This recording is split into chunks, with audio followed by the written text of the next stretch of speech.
Now, let's have a look at improving motor skills. Okay.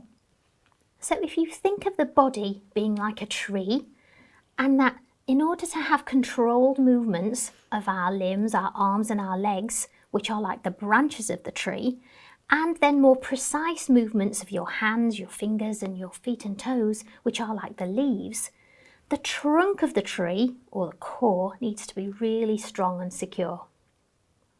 Strong core muscles and support through the torso, the upper back and shoulder area is essential to enable precision and control of the limbs and the digits.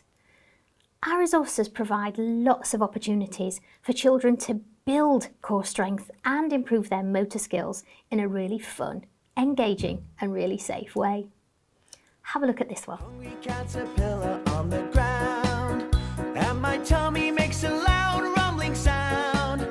But now I've found 5 oranges, so yummy in their taste. No, I won't let 1 orange go to waste.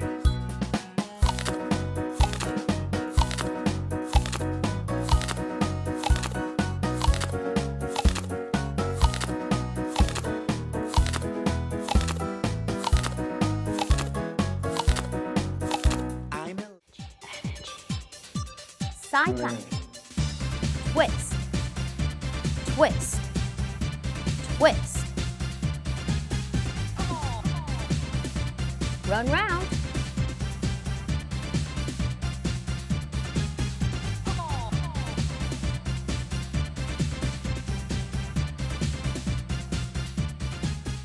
So that was a great example of the types of resources that we can help you with when delivering Pilates. But in addition to that, we also have some lovely flashcards to help the children just focus on what they're trying to do, talk each other into position, have a look at the types of visualizations that are on the card. So let's have a quick look. So you can see here, card 27, rolling back.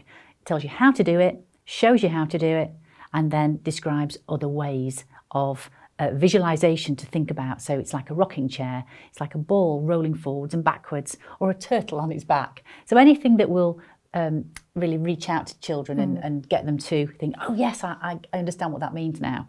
That's a really nice way, and that's what all the cards do, isn't it?